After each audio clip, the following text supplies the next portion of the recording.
YCP నాయకులకి ఆంధ్ర రాష్ట్ర ప్రజలు ఎన్నికలలో బుద్ధి చెప్పిన బుద్ధి రాదు, బుద్ధి మారదు. ఎందుకు అంటే శ్రీ వెంకటేశ్వర స్వామి పవిత్రమైన ప్రసాదం లడ్డు అనేక వందల సంవత్సరాల చరిత్ర ఉన్నది. ప్రపంచ ప్రఖ్యాతి చెందినటువంటి తిరుమల దాన్నే కల్తీ చేశారు.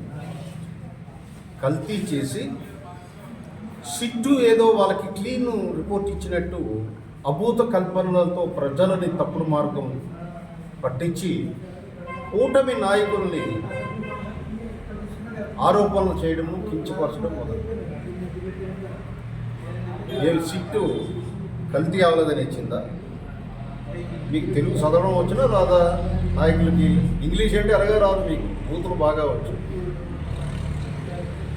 కల్తీ అయ్యిందా లేదా సామాన్యుడు అడిగినా చెప్తాడు కల్తీ అయ్యింది. ఎందుకంటే అందులో నెయ్యే లేదు. నెయ్యి లేకుండా ఎలాగైంది? కెమికల్ పామాయిల్ మిక్స్ చేసి ఎక్కడైనా ఉందా? సాక్షాత్ కలియుగదయం శ్రీ వెంకటేశ్వర స్వామికే ద్రోహం చేశారు. ఆ భక్తుల మనోభావాల్ని కించపరిచారు.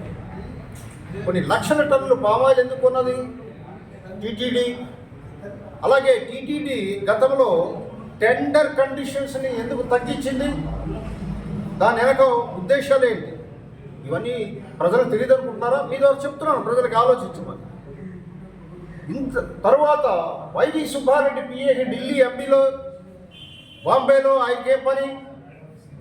ఇండస్ట్రీస్ ఎండీలతో సమావేశం అవ్వడానికి ఏమిటి పని నీకు? దేనికోసం వెళ్ళావు?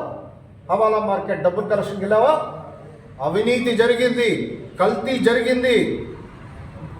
పిచ్చి పిచ్చి మాటలు, సంధి ప్రాలాపనలు ఇంకా ఆపండి వైసీపీ నాయకులు. ఖచ్చితంగా దానికి ప్రాయశ్చిత్తం చెల్లించుకోవాలి మీరు. ఖచ్చితంగా ఆ దేవదేవుడు తిరుమల శ్రీ వెంకటేశ్వర స్వామి గమనిస్తూ ఉన్నాడు మీరు చేసే చిన్నులు అన్నీ. సో ఇక ఏ కొవ్వు ఉన్నదనేది తేలవలసి ఉంది, తెలుస్తుంది. కల్తీ చేసిన లడ్డుల్ని ఇంకొకటి కూడా మీ ద్వారా తెలియజేస్తున్నాను. భక్తులు మనోభావాలు కాదు, ఆరోగ్యం మీద కూడా ఆడుకున్నారు. ఆ కెమికల్స్ వల్ల ఆరోగ్యం పాడేది. సున్నితమైన అంశం కాబట్టి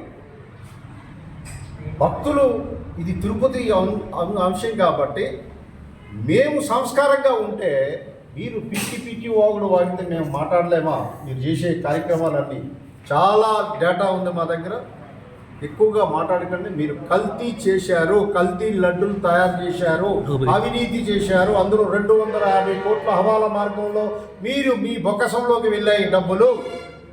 తిరుపతి పవిత్రతను మంట కలిపారు. ఇది సత్యం, ఇది వాస్తవం. Thank you.